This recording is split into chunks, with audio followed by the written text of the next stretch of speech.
7 बजती है, जब बिल्कुल अंधेरा होता है, तब हमारे ब्रेन में से एक केमिकल रिलीज होता है जिसको हमारे ऋषि लोग जानते थे। उस केमिकल के 3 काम थे।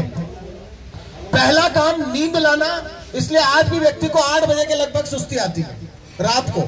दूसरा काम हमारी भावनाओं को सुदृढ़ करना, विचारों को परिवर्तित करना, रूपांतरित करना, और तीसरा सबसे महत्वपूर्ण काम नींद को लाना। ये उस केमिकल के काम है।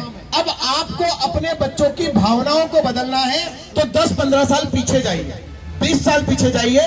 पुराने जमाने में हमारे दादा दादी उनके बिस्तर पे हमको ले जाते थे और वो वार्ता सुनाया करते थे, है ना। भगवान कृष्ण के डेवलपमेंट में कहानियों का बहुत बड़ा योगदान रहा है। तो कम से कम रात को 8 बजे से लेकर 10 बजे के बीच में 2 काम कर लीजिए सभी मम्मी। आज से आपके घर में यदि दादा दादी हैं आप और पोते पोती हैं, 8 बजे के बाद उनकी मोबाइल रखवा दीजिए, अपने मोबाइल रखवा दीजिए, उनको लेकर जाइए और कुछ भी मत करो दोस्तों। अपने जीवन की कुछ घटनाएं उनको शेयर कर लो। उसका साइंटिफिकली रीजन अभी बता रहा हूं। वो नहीं है तो कृष्ण की कहानियां सुना दो, वो नहीं है तो पंचतंत्र की कहानियां सुना दो, वो नहीं है तो कहीं से सीख लो। लेकिन उस कहानी को कहने का तरीका जरा सा बता देता हूं। बच्चा आपके सामने है और आपको उसको कृष्ण की कहानी बताना है कि देख बेटा एक बार क्या हो पता है, क्या हो पता है।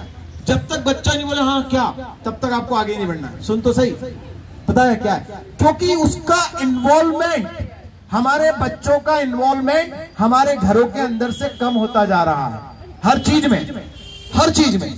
अभी मुझे राकेश भैया की एक बात याद, राकेश जी चौधरी हैं यहाँ पे अभी, इंटरव्यू दे राकेश भैया, मैं आपको उस व्यक्ति ने कुछ दिन पहले, आज से 2 महीने पहले उन्होंने बहुत अच्छी बात शेयर की थी, वो मैं शेयर करता हूँ। उन्होंने बोला सर ये शर्ट वर्ट तो मैंने खरीदना बंद कर दिए, और बोले ये जो शर्ट मैंने पहना है ये मेरा बेटा खरीद लाया था, उसकी पसंद का है। ये क्या कहा उन्होंने, ये मेरे बेटा खरीद लाया। अभी नमिता मैम ने एक दिन शिकायत की थी कि शर्ट पे पेंट अच्छा नहीं लगता है। आज मैं शेयर करता हूँ, एक्चुअली मेरी बेटी एक शर्ट खरीद के लाई पहली बार, और उसने मुझे दिया कि बोले ये शर्ट आपको पहनना है और इसको ब्लैक पेंट या ब्लू पेंट पे बहुत अच्छा लगेगा। तो मैंने उसको पहन लिया। तो मैं जब उसके सामने से काम के लिए निकलता हूं तो मैं उसकी पसंद के कपड़े पहन के निकल जाता हूं। आखिरी बार कभी पापा अपने बच्चे को लेके कब गए थे और उन्होंने कहा एक शर्ट पसंद कर, मैं तेरी पसंद का ही पहनूंगा। इन्वॉल्वमेंट नहीं है। मम्मी कब लेके गई थी, देख साड़ी तू पसंद कर, मेरा सूट तू पसंद कर, इन्वॉल्वमेंट ही नहीं है। आपके घर में शादी हो रही है और आपके बच्चों से आप पूछ ही नहीं हो, बेटा देख बेटा अपन इतने लोगों का भोजन रख रहे हैं, ये डिश बन रही, तेरे को क्या लगता है सही है गलत है। इन्वॉल्वमेंट ही नहीं है बच्चे का। आपने बच्चों के निर्णय वाला पार्ट डेवलप किया ही नहीं, अभी भी नहीं कर रहे। तो वो इन्वॉल्वमेंट कविता कहानी में हो कि सुन मेरी बात, एक बार भगवान कृष्ण अपने आंगन में बैठ के मिट्टी खा रहे थे। क्या कर रहे थे आराध्या, क्या कर रहे थे? एक बार भगवान कृष्ण अपने आंगन में बैठ के मिट्टी खा रहे थे। क्या कर रहे थे कृष्ण जी? मिट्टी खा रहे। वाह, कितना मजा आ गया। अब उसका ध्यान अपने आप, अच्छा मिट्टी खा रहे थे, कृष्ण भगवान मिट्टी खा रहे थे। भगवान, हाँ कृष्ण भगवान मिट्टी खा रहे थे।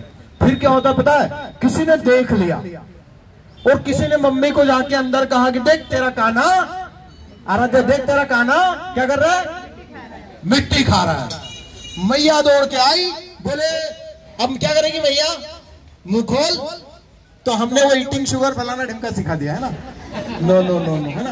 तो बोले मिट्टी खा रहा था कान्हा, और मम्मी मैया ने कहा कि अपना मुख जरा खोलो। जैसे ही मुंह खोला तो पूरी दुनिया दिखाई देती। ये कहानी है, पूरी दुनिया। तो बच्चा ये सोचे कि पूरी दुनिया कृष्ण के मुंह में कैसे है, रिसर्च करेगा, वो जाने आगे की कहानी।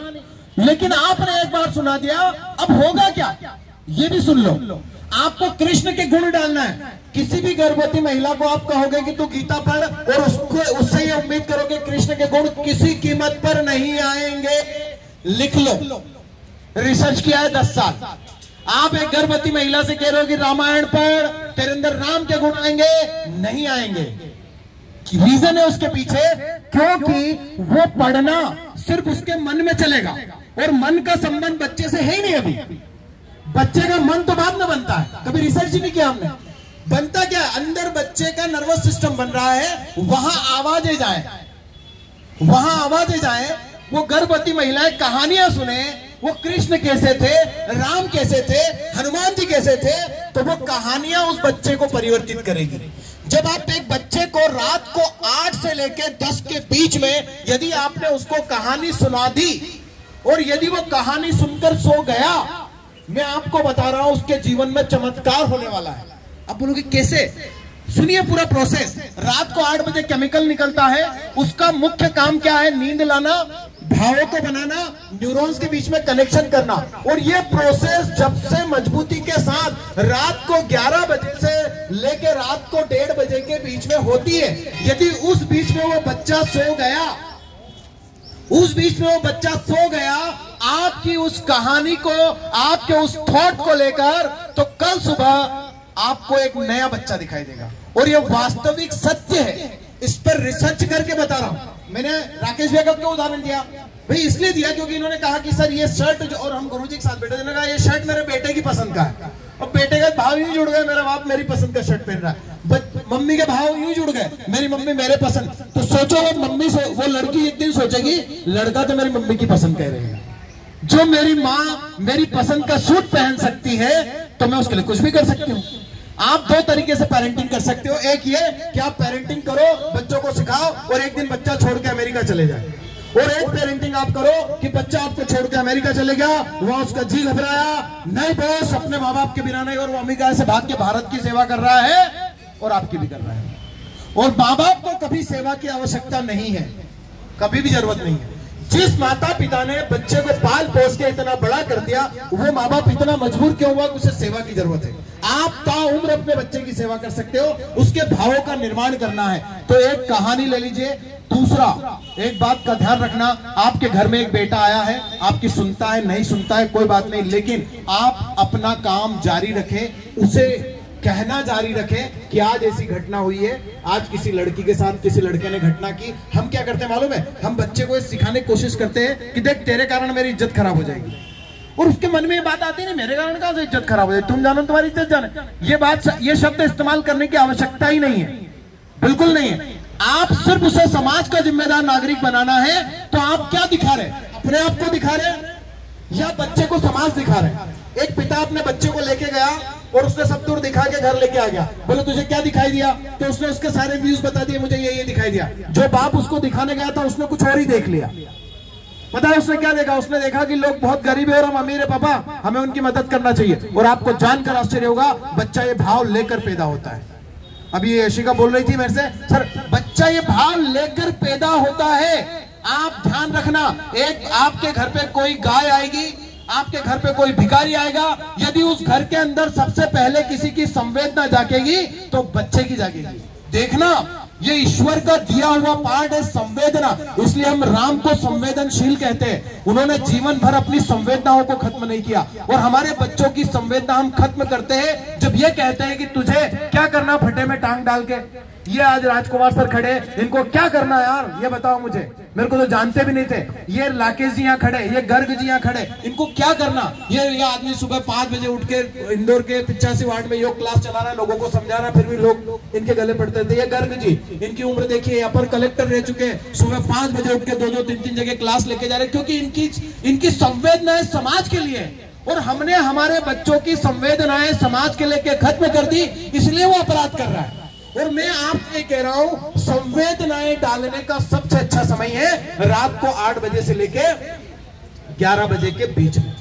10 लास्ट, छोटे बच्चों के लिए 10 बजे का समय है। प्लीज आप आज से ये काम शुरू करें। इसके बाद में आपको मेरी हेल्प लगती है, आप मेरे नंबर ले लीजिए। आपको जब भी कोई प्रश्न करना है कर सकते हैं, आपको नहीं मिलना है, आपको फोन पे बात करना है, मिलना है, हम राजकुमार सर के सेंटर पे काउंसलिंग सेंटर शुरू कर रहे हैं। महीने में कम से कम मैं 2-3 बार वहां उपलब्ध रहूंगा, कोई आए नहीं आए मैं वहां पूरा दिन बैठूंगा, है ना। और ये इसलिए ताकि हम किसी बच्चे के जीवन में परिवर्तन नहीं लाएंगे, रूपांतरण लाएंगे। एक स्वामी विवेकानंद, एक अब्दुल कलाम, एक राम, एक कृष्ण, एक बुद्ध, एक ही थे, और इन्होंने पूरा बदल दिया।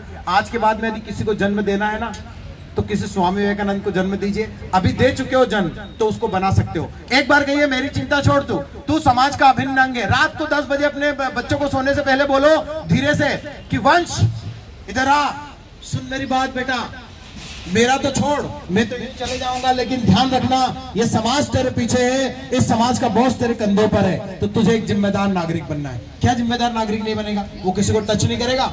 आप रोज अपने बच्चे को एक बात बोलिए कि सुन, रात को सोने से पहले उसको डेली समझाइए, छोटे से बच्चे को भी समझाइए कि समाज की प्रत्येक महिला तेरी जिम्मेदारी है। ध्यान रखना, तू पैदा इसलिए हुआ है, हमारे लिए नहीं हुआ। तू समाज की लड़कियों को उनको सुरक्षा देने के लिए पैदा हुआ है, तू उनका सम्मान करने के लिए पैदा हुआ है। अपने आप सारी चीजें ठीक हो जाएगी। और एक महत्वपूर्ण चीज आखिरी बोल रहा हूं, अभी भी वक्त है, अपने बेटों को समझाओ मत, दिखाओ। दिखाओ कि तुम क्या कर सकते हो, दिखाओ कि तुम्हारी भावनाएं कितनी अच्छी है, उसको बार बार दिखाओ, बार बार दिखाओ, इतनी बार दिखाओ कि वो ही अपने जीवन का उद्देश्य बना ले। ये दिखाना पड़ेगा आपको, सुनेगा नहीं आपकी वो। दिखाओ कि वास्तव में आप जो बोल रहे हो वो हो। और जो लोग अब चिल्ला रहे ना नेट पे कि माता पिता बच्चों के दोस्त बने, दुनिया का सबसे बकवास सेंटेंस है। मैं बता दूं, मित्रवत व्यवहार करना और दोस्त बनना अलग अलग चीज है। आप सारी बातें अपने बच्चों से शेयर कर सकते हो? नहीं कर सकते हो। माने हम बेईमान दोस्त हो सकते हैं, लेकिन ईमानदार माता पिता बना के भेजा ईश्वर ने। उन्होंने आप पे भरोसा किया ना, बच्चे देके आप पे भरोसा किया है, तो उन भरोसे पे खरा उतरो। आप भगवान के भरोसे बच्चे मत पालो, क्योंकि भगवान ने आपके भरोसे भेजा है ना। तो अपने बच्चों की भावनाओं को दृढ़ करने का समय है, 8 बजे से लेकर 10 बजे के बीच में। और भी कोई आपको मेरी हेल्प चाहिए, सर की हेल्प चाहिए, हम लोग सब आपके साथ है, सदैव साथ है। आप फोन करिए। अभी ये कहानी शुरू हुई है, खत्म नहीं हुई है। कोई भी प्रश्न हो तो पूछ सकते हो, और किसी को लगता है कि बस जाना है तो फिर